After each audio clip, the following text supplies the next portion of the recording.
Hello, Croeso. Welcome to the Senedd Sources podcast, where we take you inside Welsh politics. I am Ollie Cole, and I'm back. And also with me on the podcast, Joe Kiernan, former advisor to First Ministers Rhodri Morgan and Carwyn Jones. Before that, a journalist and now at Cavendish Consulting. Hello, Joe. Hi, Ollie, and good to have you back. Hope you're feeling much better. Much better. Thank you, Joe, and thanks to Callum for stepping in last week as well. And Craig Lawton is here too, who is a political advisor and candidate for the Welsh Conservatives, now working at Grasshopper Communications. Hello, Craig. Hey, Ollie. How's it going? All good. Rightio. On the podcast today, after Caerphilly, where do the parties go next? When is investment not investment? And is recess really a rest? And of course, along the way, any questions or thoughts you want to send to us, we have a WhatsApp number.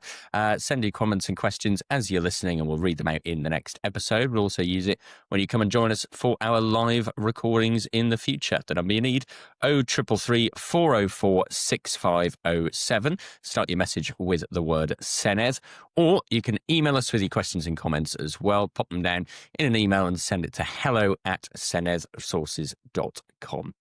Right, well, it has been quite the week post-Caerphilly by-election. A lot of the parties have been taking stock of what it all meant. I have seen an unbelievable amount of articles from Labour figures, both in Westminster and in Wales, trying to work out what to make of it. Almost none of them agreeing with each other on what to make of the result. Plaid Cymru have done some interesting things since, in terms of where they're heading in a direction and teaming up with the SNP too. Reform seemed downbeat, but maybe that was sort of a crisis of communications in the run-up.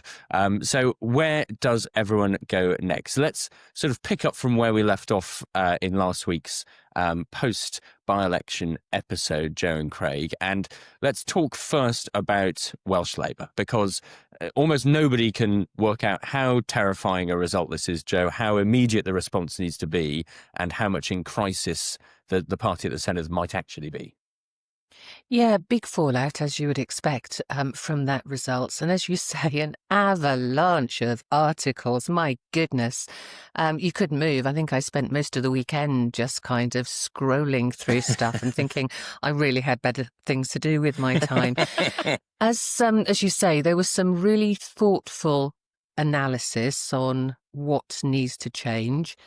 Frankly, some takes that were away with the fairies.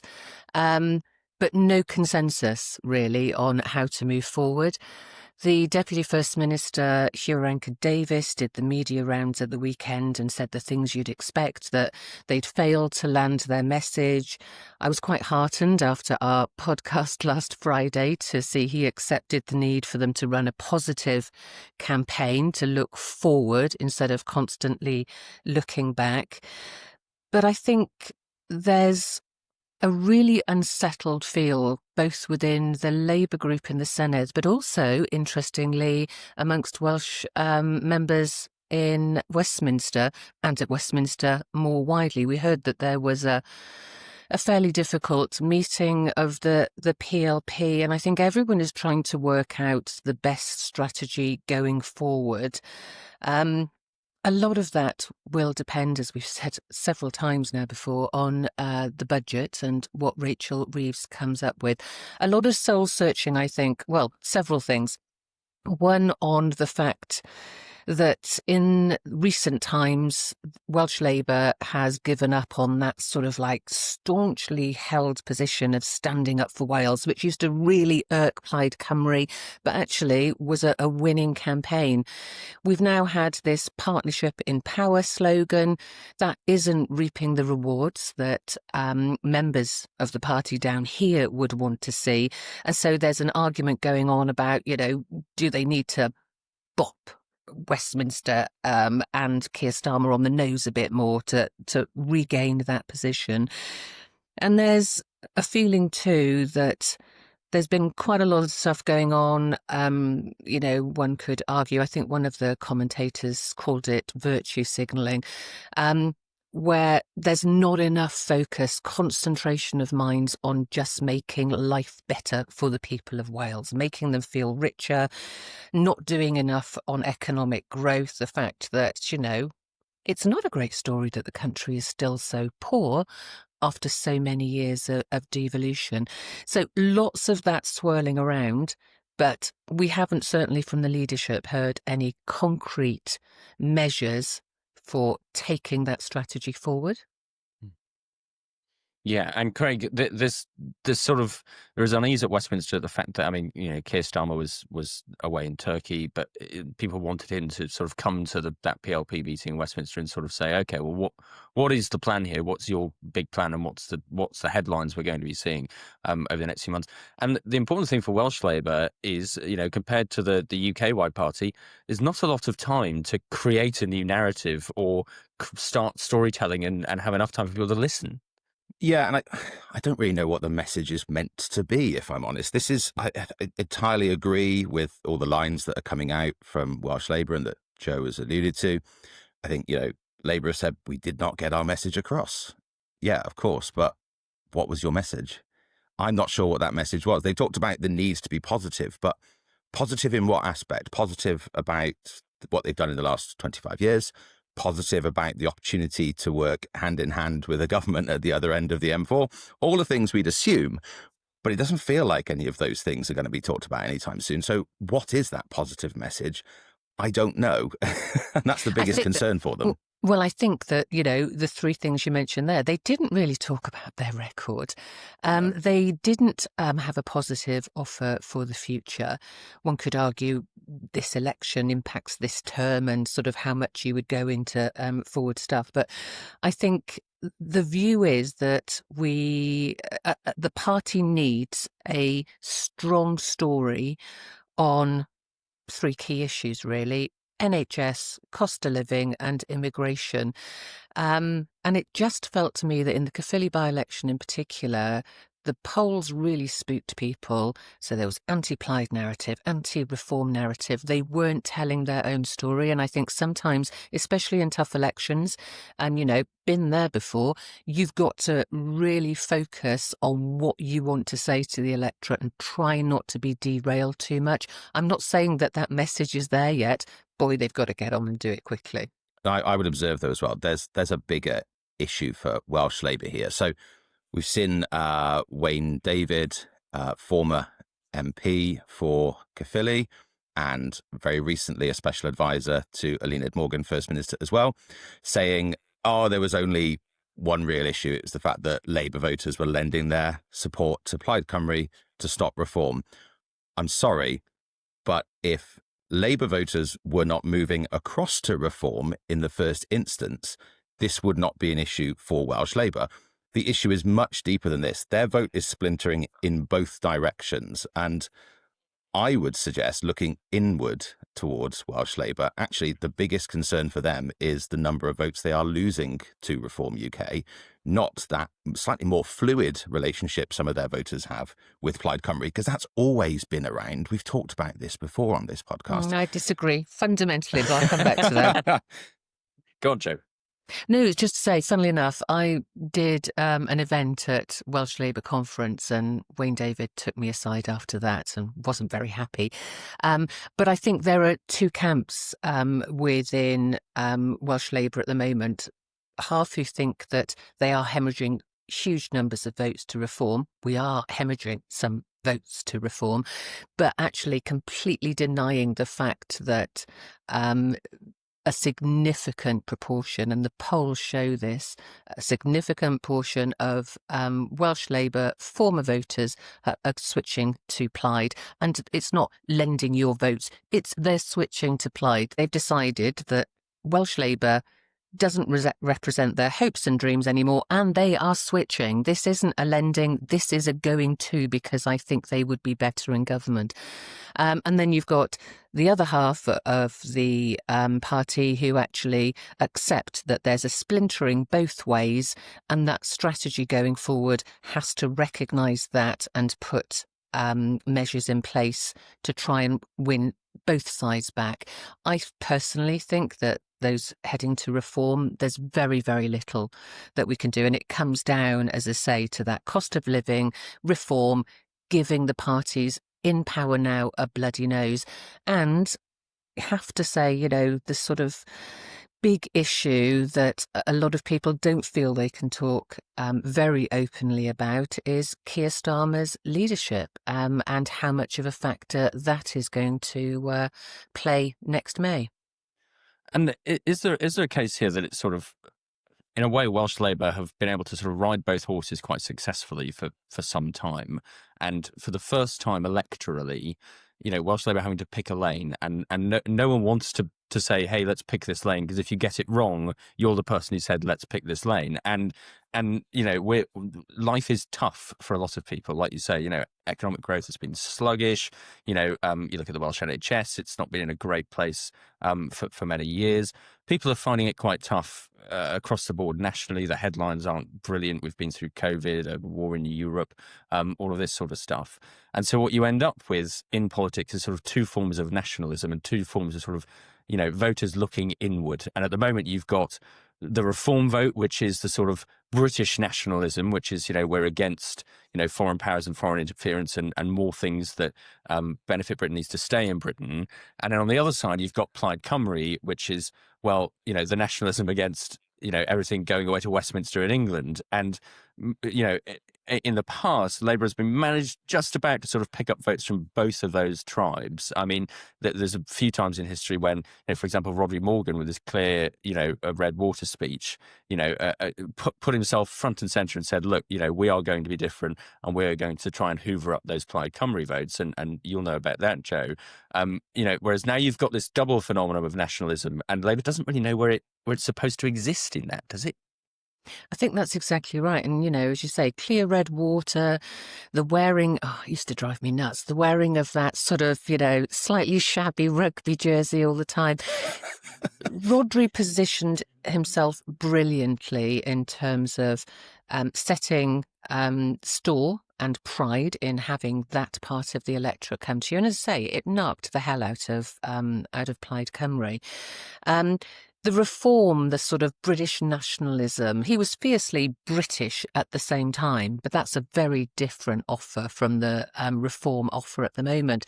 And as I say, some of the conversations I was having back over the summer and even at Welsh Labour conference, people clearly didn't know which one. They were sort of like, wanting to go after one or the other. My argument is you either choose your lane, as you say, and you go after one, or you try and create a strategy, a story that can appeal to both sides. Whether there's enough time left now is the really big question. I think, we may come on to this a bit more shortly, but the budget will be really interesting to see, not just what Keir Starmer does and what Rachel Reeves does. Let's presume she is still Chancellor by then. But also, what are Welsh Labour going to do? They've got two opportunities, haven't they? And I think that will give us a good indication as to what the strategy is going to be and what the messaging through the party is going to be. Are they going to welcome the budget, say it's great investment for Wales? Or are we going to see Eluned Morgan again saying, we've not had enough, I'm going to go to Westminster and I'm going to ask Keir Starmer for more. And that will give us a good indication potentially as to which direction they're going to go. I feel it's probably going to be we need more, because that's what we've seen to date. I don't know what you feel, Joe. I think that, whichever way you look at it, Wales feels hard done by. I think the budget is absolutely crucial. And when you see the stories doing the rounds at the moment on radio this morning about them potentially breaking that manifesto promise on raising tax, it's massive. And I can absolutely understand the need for them to consider all options given the fiscal situation and the fact that you can't make people feel better about their everyday lives without spending more money. But where does that money come from? But it's going to be critical. And if they do put up taxes, it's a gift for all of the opposition parties going forward. I think that Keir Starmer, Rachel Reeves and their teams would be bonkers not to pull something out of the hat for Wales and Scotland at this point. But will it be enough? I don't know. And it goes back to that point, isn't it, about standing up for Wales. How Eluned responds to that. And if I was advising, I suspect somewhat cynically, I would say it's not going to be enough. You've got to start standing up and saying that Wales deserves more. I mean, this might lead quite nicely onto what are Plaid Cymru doing post Caerphilly, but there's an obvious comparison there in that Plaid Cymru are better placed to say they're standing up for Wales and standing up to Keir Starmer, surely. So again, it's kind of mirroring other parties' opportunities and actions, I guess, isn't it? I think it's a really difficult situation and hard to figure out a way that Welsh Labour can win in this. And as you say, we've kind of allowed some of that ground on fierce Welshness standing up for the Welsh people to be squandered along the way, and Plaid are quite naturally stepping into that. And really interesting, Ollie, that we see stories today about some kind of pact or alliance between SNP and Plaid Cymru. Yeah, because what's been quite interesting is the Plaid Cymru strategy, particularly in the run-up to Caerphilly, because they were aware that there might be some vote lending, there might be some people staying at home, things like that. There wasn't a lot of talk about independence. You know, Rhynab Iorwerth has tried to push that past the next May elections and tried to push it into the future. Now, say you're going into a pact with the SNP, what do you make of it, Craig? Because it seems a bit of a dangerous strategy to me, because you know the fact that the SNP garner support because they want a referendum, whereas Plaid Cymru have obviously learned that necessarily isn't the electoral win that's going to get them over the line in May. But teaming up seems to put you in that lane with them. Yeah, I thought I saw the news and I thought it was really interesting and a little bit confusing. I agree. I think I said, a few weeks ago, I thought it was a really shrewd move from Reen and from Plaid to rule out independence in that first term.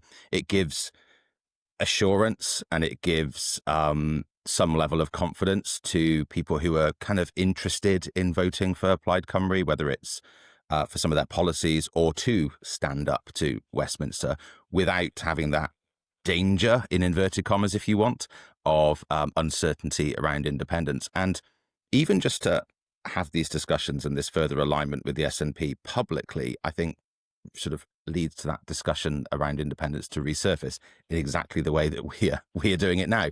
The parties, we'd expect them to have conversations, to be aligned and to see what they can do.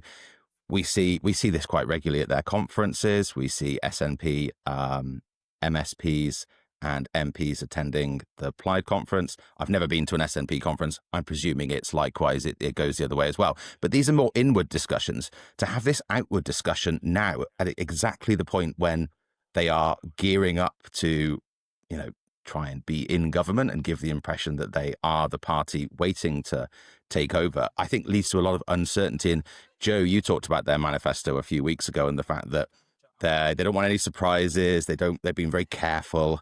And this kind of goes in the opposite direction now. I wonder if it's almost because Plaid are feeling a little bit more confident post Caerphilly, potentially. They feel they've got a little bit of leeway. Well, I'm going to disagree with you yet again, Craig. I don't like disagreeing with you, but... No, we should. That's why we're here. I think this is exactly what I would expect Plaid Cymru to do. I think you've got to start from the point where everyone accepts that Scotland and Wales are in different places on the independence journey. Rhyn has quite firmly ruled out. We talked about how some of their messaging wasn't right on that. They'll have got that right by now, or one would hope. But they're in different places. And I think that they have history for working a lot with Plaid Cymru, with the SNP rather, in the lead up to elections. We've had manifestos in the past which have borrowed elements of programmes for government in Scotland in them. We're told now that this particular meeting today will focus on child poverty, cost of living, that kind of stuff. We already know that Plaid Cymru are going to have in their manifesto for next year a version of the child payment scheme to try to alleviate child poverty. So I kind of think that they have a long history of doing this, but also if you think about post next May, in the same way we've been talking about Eluned standing up to Westminster for Wales, I think they think that if they have an SNP government in Scotland, a Plaid government or Plaid-led government in Wales, that actually there is might in joining forces, and just being the proverbial pain in the backside, but working together to heap pressure on Keir Starmer and the Treasury in particular. So no surprise from me. Joint muscle, really, I think, being the sort of, the driving factor in it. Do you think, Craig, that maybe after Caerphilly they've realised that there was a bit of a toss up as to if people were going to get out and vote in order to keep Reform out of the seat, they were going to go one of two ways. Now they know that people will go Plaid rather than Labour. They've thought, well, actually, if we double down on some of the sort of true Plaid Cymru stuff, we might be able to convince even more people to get off their backsides in May. I don't want to offend Rhun ap Iorwerth, and this is not meant to be like that, but I would make a little bit of a comparison to Theresa May in 2017. It's looking great. It's all going well in the polls. Let's chuck loads of stuff in that manifesto so that we can do it in a year's time, or well, 3 months' time as it was in that case, in 6 months' time. We've seen before, the polls can change very quickly. And I go back to that point that Joe was making a few weeks ago. I think Plaid need to be careful. They need to just, get that Ming vase on the pedestal and then go from there. Finally, we agree. It's always good on a Thursday morning.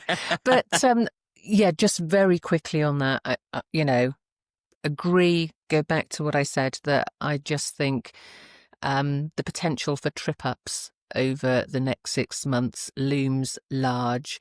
They will be being very careful. The polls, of course, can change. And we've talked a lot about Labour and Plaid this morning. But, where have Reform been over the last week? Utterly silent. And, the fact that we know that Nigel Farage was, in a car in some lay-by or in a hotel room nearby waiting to pop up and be jubilant, had to sort of, make his way along the M4 in the small hours of the morning. We've heard very little from them. There's quite a lot of stuff happening in local government in England too, isn't there, with lots of Reform councillors defecting again, standing down. We've got issues over council tax rises in Reform-led councils. There's potential for stuff to happen on that agenda too. Yeah, well, let's pick up on that, because talking of the Ming vase that Plaid Cymru are carrying, Reform just seemed to throw it straight at Caerphilly and hope that it didn't break. You couldn't get away from, particularly in sort of Westminster circles, people in Reform saying, "Oh no, we're going to win this," and. You both know, even if you're sure you're going to win something, that is more of a reason to downplay any expectation that comes across. And I don't know, Craig, do they just get a bit excited and run away with themselves? I mean, Llyr Powell looked absolutely furious on by-election night. Yeah, it's interesting, isn't it? Because you've got to put up a positive face. It's weird. So. Well, he didn't succeed in that, Craig, for a lot of the time. But you've got to put out a positive message. Look, no one's going to vote for someone they don't think is going to win, are they? At the end of the day, you've got to look like you are going to win and that you're preparing to win and that you can win. And I've not been in the same position, don't get me wrong, but I always found it quite weird when I would be out as a candidate knocking doors and people would say things to me like, when you see David Cameron, make sure you say X to him. And when you see Theresa May, and I'd laugh at them and they go, well, no, when you're elected, you need to go and have these conversations. And I kind of had to realign my thought process in the sense that I'm talking to people. They think I'm going to win. If I give the impression that I don't think I'm going to, or I've not got the best chance, then why would they vote for me? And so, Reform, they have to put out a line that they are going to win, that they're in a position to win. And look, they put a lot of time into data and analysing things and going down to points that a lot of other parties don't when it comes to looking at these kind of things. I am sure there was some formula that for them said that if you put out this kind of message, it's going to lead to more people turning out to vote for you. Didn't quite work. I guess I've kind of used the metaphor of a seesaw. The more people heard that Reform were going to win, and the more people that were moving over to Reform, it just led to more people in the opposite direction, then supporting Plaid. It's a risk you take. Hey, we talked about choosing a lane and sticking with it. I think Reform chose a lane and stuck with it, and credit to them. I think, they came closer to winning than Labour did, and, Labour didn't have a message. We know what Reform's message is, and I think we know what it's going to be next year as well, to be fair to them. But going back to Ollie's point, the sheer number of journalists from Westminster who came down, all fully expecting a particular story, and it didn't happen. So I think that there's a lesson there, isn't there, in being slightly more careful in what you're saying to people. And interestingly, Plaid and Lindsay Whittle at no point said, we're going to win this, we're going to win this. You could tell by their faces in the early hours that they had.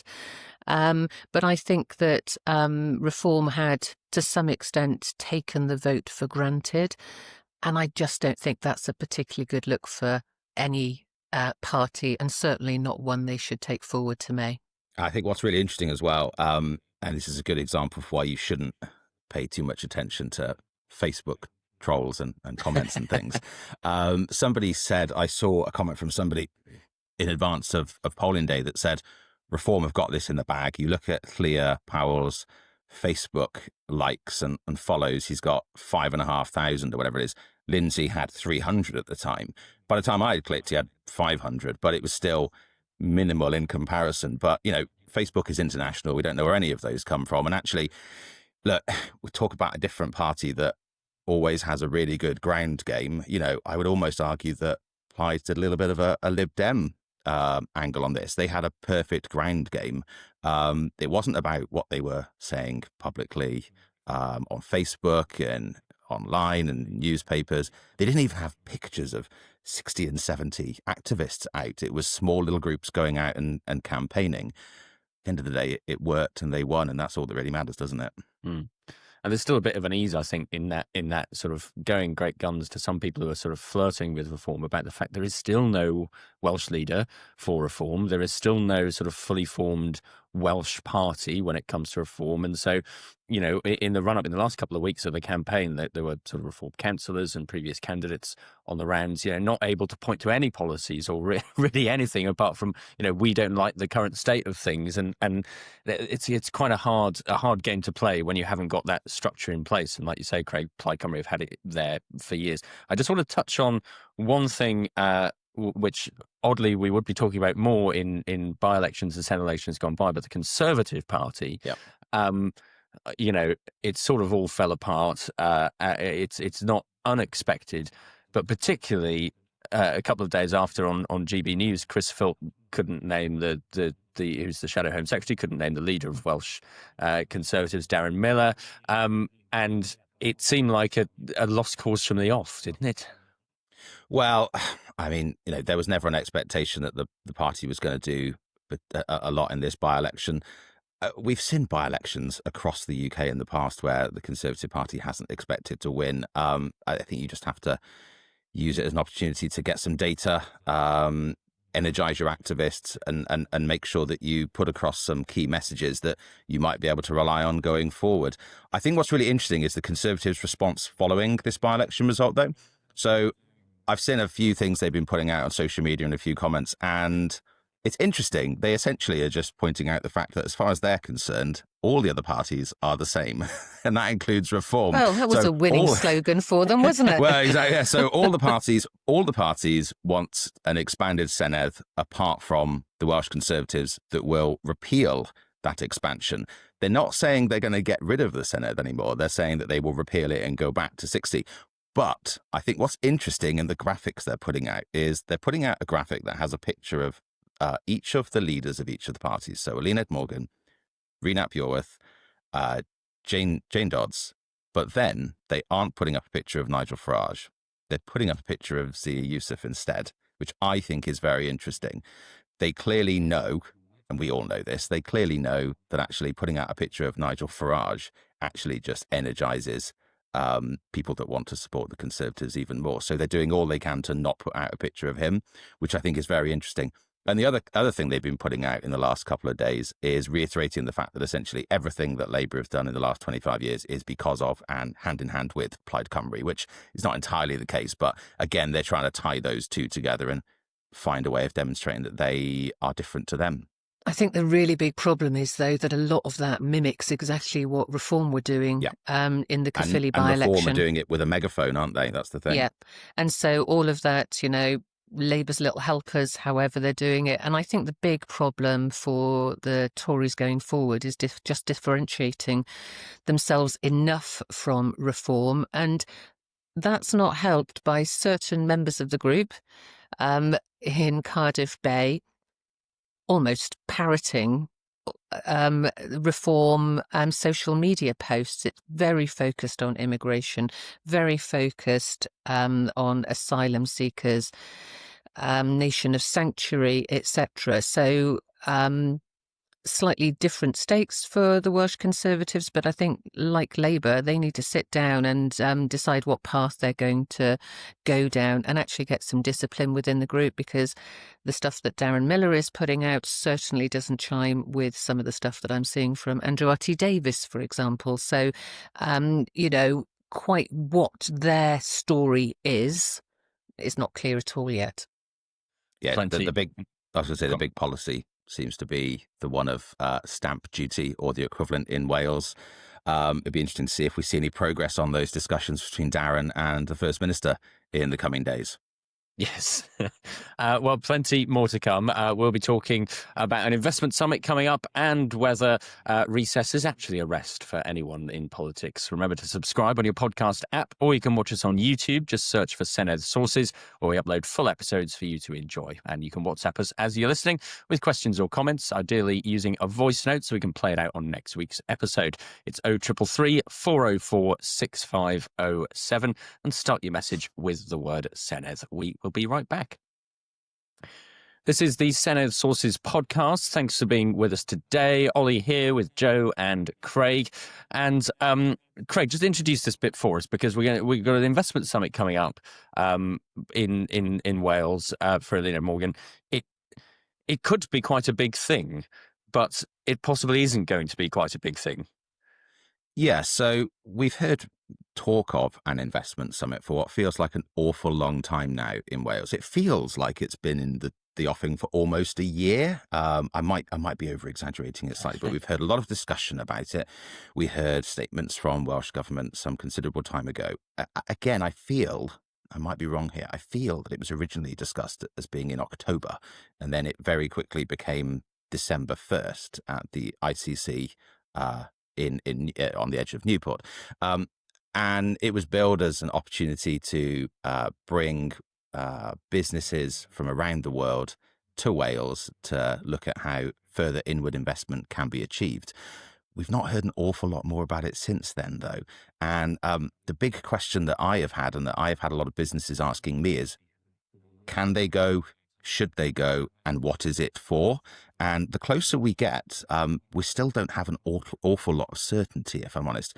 It's interesting because I was having a conversation with some business leaders yesterday, actually. And one of them said that they were at a similar summit in Scotland a couple of weeks ago. And actually there was delegation from Wales there, which I think is really, really good to hear, because actually it's the most progress I've seen towards one in some time. Rebecca Evans, the economy minister, was there, as I understand, along with some of her key civil servants. And I think that's really welcome, because I say that's some progress that we're seeing towards that investment summit that we haven't heard a lot about up until now, really.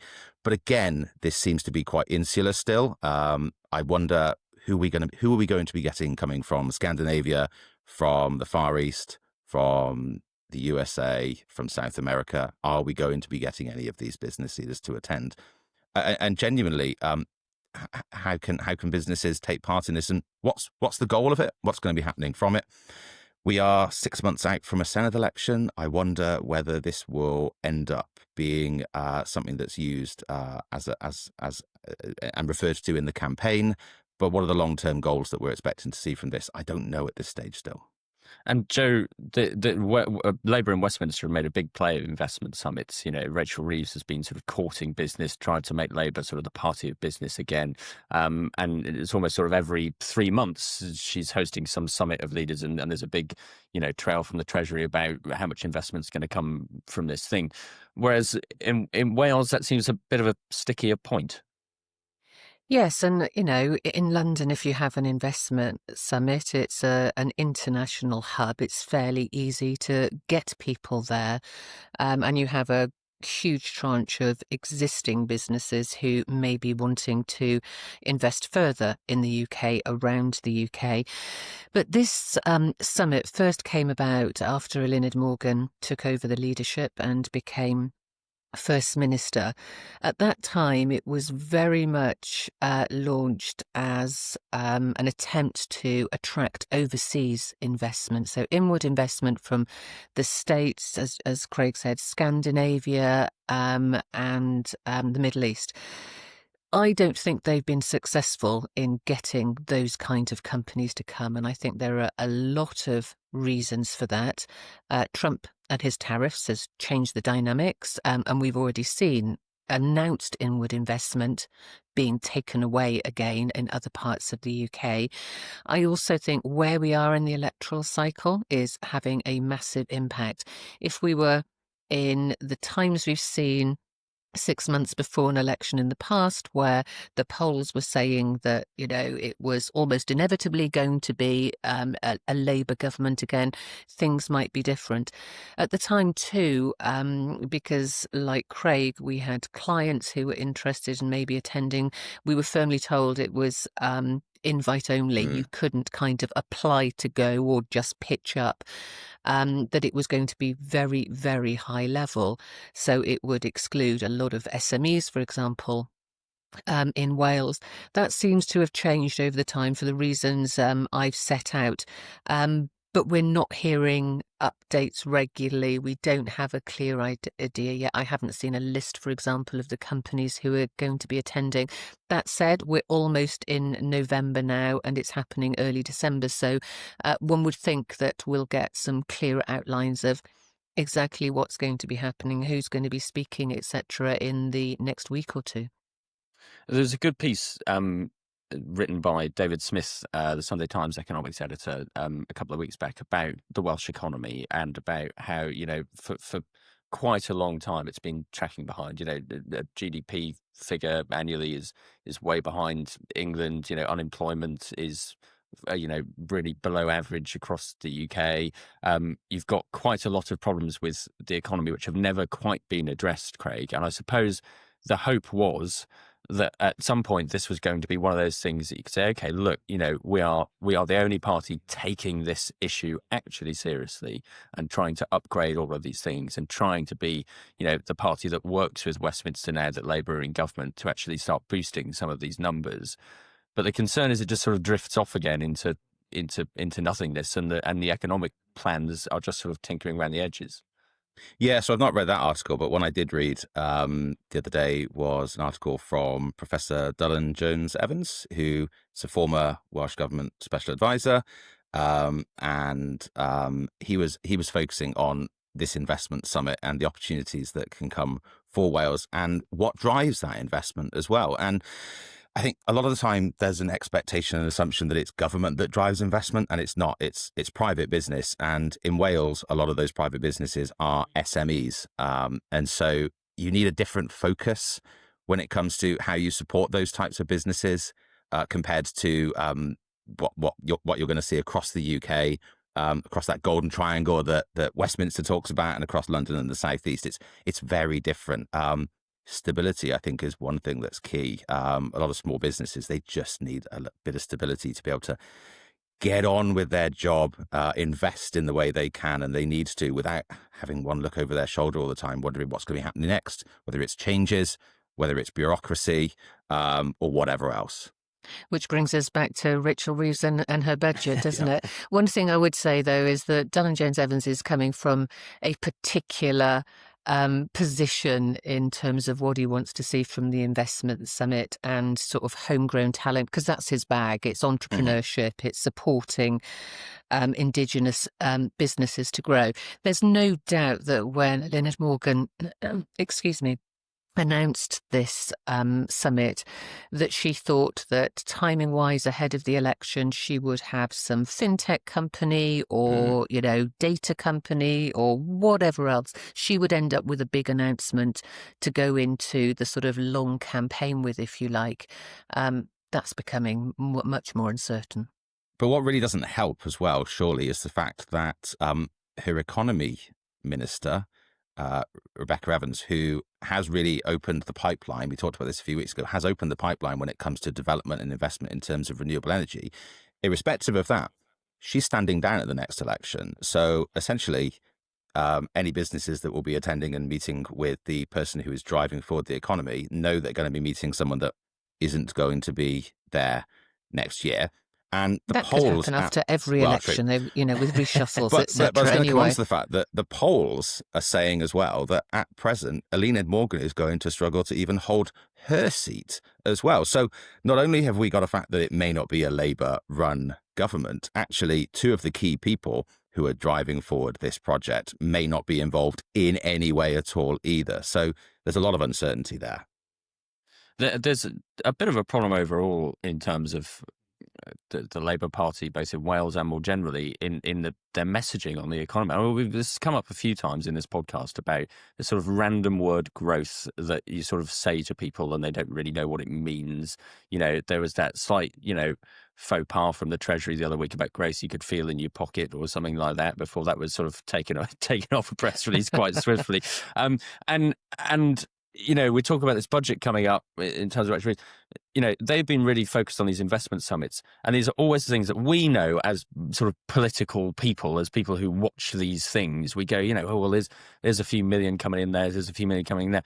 But for most voters, unless they start feeling the benefit of it, unless a load of jobs open up, suddenly in their backyard, it passes you by. And it's probably not helped the whole case that this is going to be one of the narratives going into the May elections, that two sort of key people have come into the Labour Party campaign in recent weeks. One is Spencer Livermore, who's a Labour peer, and he's taken over as the national campaign coordinator. Now, that I am actually told is going to be mostly focusing on local elections in England over the next few months, whereas the Welsh campaign is going to be driven forward by Eluned Morgan and Torsten Bell, who is also a Treasury Minister, is also someone who's got their head into writing the budget at the moment, and also is someone who a lot of people thought was sort of flown into a safe seat at the last minute at the general election. And so having these people who, talk economics, Joe, but don't talk sort of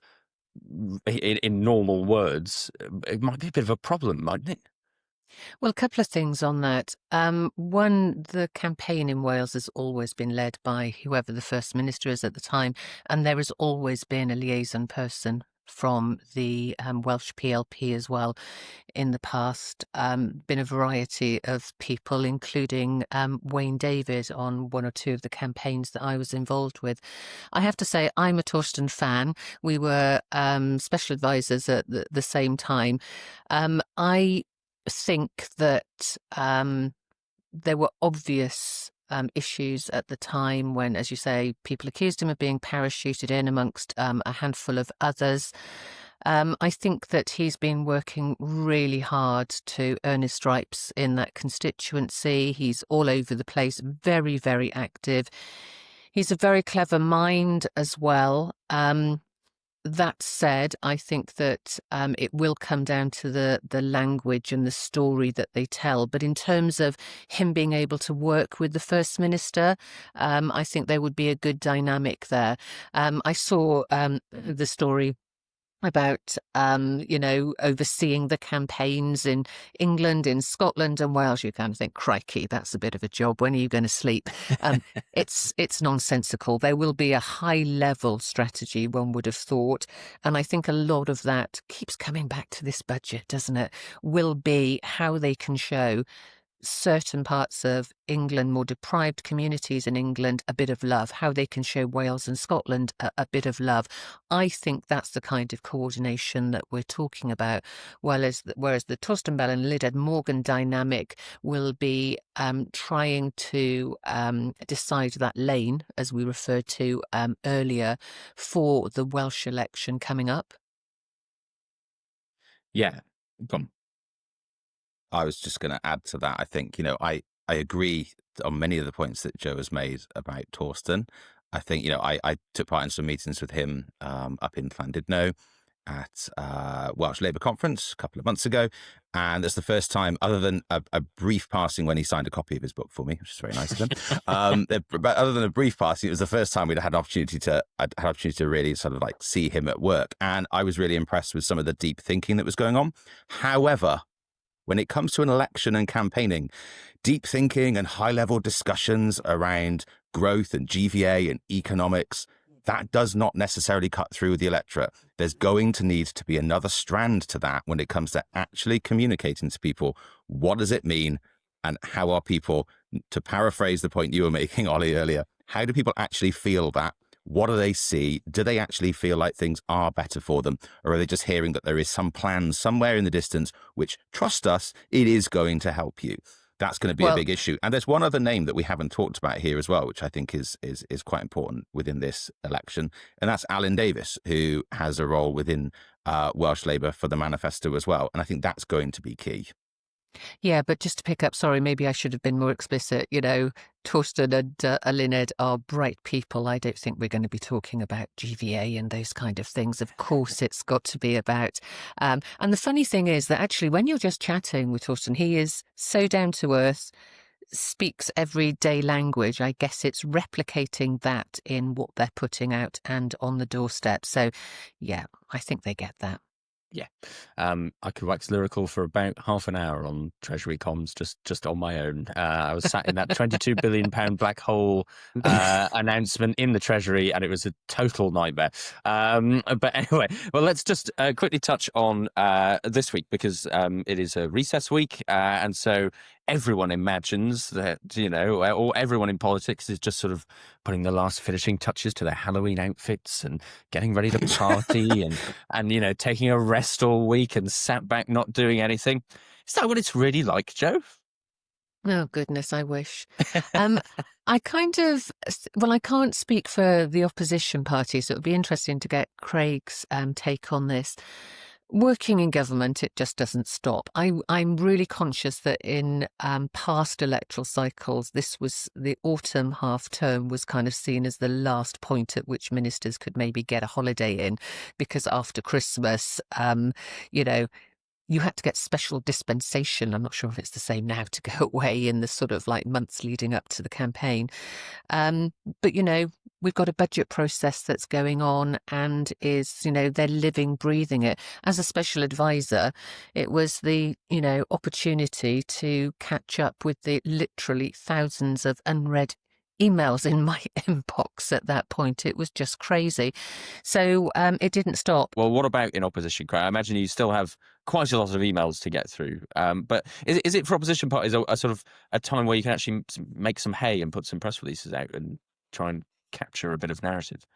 Yeah, it's really interesting to hear Joe's take, and it's really heartening to hear that, because we always assumed that government did use it as a little bit of an opportunity to reset and look at different things. But that's actually really interesting to hear from an opposition perspective. My biggest frustration was you would talk with, whether it was constituents, whether it was with business people, whoever, and they would go, you're just all on holiday for a couple of weeks now, are you? And I was like, yeah, I wish. So, yeah, I mean, it was an opportunity to actually do something different. I think a lot of the time you're stuck trying to do both sort of like some level of constituency focused work, or finding policies that do hark back to constituencies and regional work, while obviously still doing all that work in the Senedd. It's actually an opportunity to do two things, really. One is get out into the constituency and into the regions and actually go and do some of the work that you just have not got the time to do in normal term time. And often that included like kind of going further afield. So I worked for Susie Davis, who was an MS for South Wales West. So Bridgend, essentially across to Gower. And we would use it as an opportunity to actually go to sort of like Mid Wales and North Wales and look at some really good businesses, look at some really good policy things that were working to see what we could learn and what we could take back. So it was an opportunity to really do that. And yeah, the other one was to start putting together policy ideas, which again, when you're kind of on that treadmill of plenary every Tuesday, Wednesday, and then committees on a Monday and a Thursday, preparing for those, you just didn't really have the opportunity to do. My other big frustration, though, and it goes back to you, Joe, I'm not blaming you, don't worry, is like the Thursday before recess, every recess, we would get in our inboxes like 20, you know what I'm going to say, 20 government statements that would all just get chucked out. And you kind of think... Because if we didn't, we'd get told off by the opposition for not providing a statement. So for us, we'd look at them and we'd go, oh, you have done this because either you're massively behind and you've suddenly realized you've got to get these things out, or it's because you're trying to tie us all down so that we can't get on with other stuff. And you'd look at it and you suddenly go, oh, geez, I'm driving to Anglesey tomorrow. And suddenly I've got like 20 statements to digest and decide, if I'm honest with you, whether actually some of them are relevant or if, a bit like the ministerial boxes, actually they're there just to bog us all down a little bit, referencing a few things that you used to get in Yes Minister and the like. I wish we had the forethought to say we're going to bog them down for the...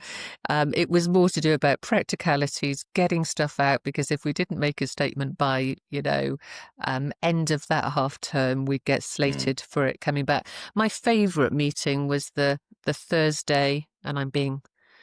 I'm truthful here. My favourite meeting was the Thursday of recess when you had to sit down and start planning the whole kind of business, etc., for the following half term, and trying to get hold of ministers and other advisors to sort of agree a way forward would take far longer than it ever should have.